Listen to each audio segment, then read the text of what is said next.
Detachment versus avoidance. When peace becomes disconnection, there's a version of ego that hides behind peace. It doesn't react, it doesn't argue, it doesn't get triggered. And from the outside, it looks like growth, but sometimes it's avoidance. Welcome back to the I Am experience, where awakening becomes real. Today, we're talking about a subtle trap when detachment becomes disconnection. After awakening, calm feels powerful. You're no longer reacting the same way. You're not getting pulled into every emotional situation. You feel more stable, more grounded. And naturally, you want to maintain that. Peace becomes something you value, something you protect, but slowly something begins to shift. Instead of choosing calm, you start avoiding anything that might disturb it. You avoid confrontation, you avoid uncomfortable conversations, you avoid situations that create tension, and you justify it. You tell yourself, I'm protecting my peace. This isn't worth my energy. I don't need to engage in this. And on the surface, that sounds mature, but if you look closer, something else is happening. From personal experience, I started noticing this in myself. There were moments where I felt discomfort in my body, that anxious feeling in my gut, that signal that something needed to be addressed. A conversation I didn't want to have, a situation I wanted to avoid, a moment that required me to step in instead of step back.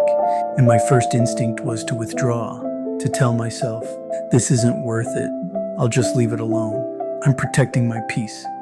But I started questioning that. Was I protecting peace or avoiding discomfort? And that's where something important became clear. Discomfort is the key. You have to be willing to feel it. You have to be okay being in it.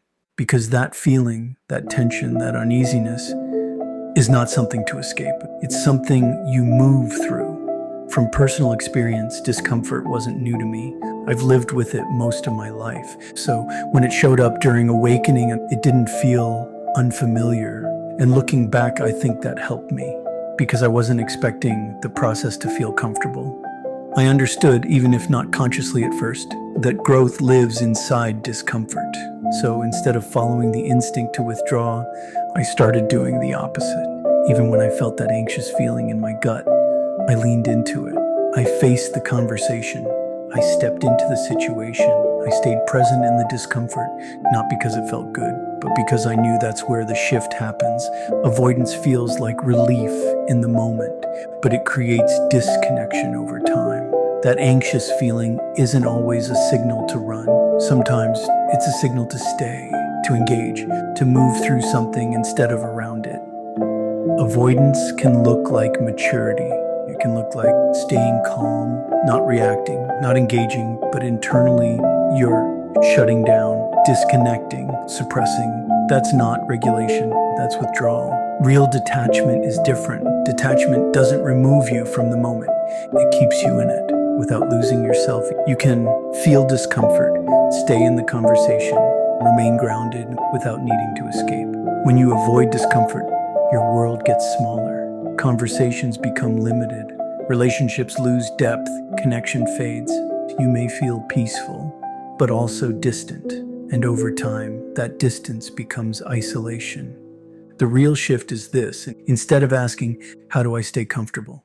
Ask, can I stay present even when I'm uncomfortable? Because discomfort isn't the problem. Avoiding it is. Peace isn't something you protect. By avoiding life, it's something you carry into life, even into difficult conversations, even into tension, even into discomfort. If your peace disappears the moment things get hard, it wasn't peace, it was control. If this resonated, comment, I choose presence over avoidance. Next episode, the calm persona, when being regulated becomes identity. Stay grounded, stay human, stay awake. You are the I Am.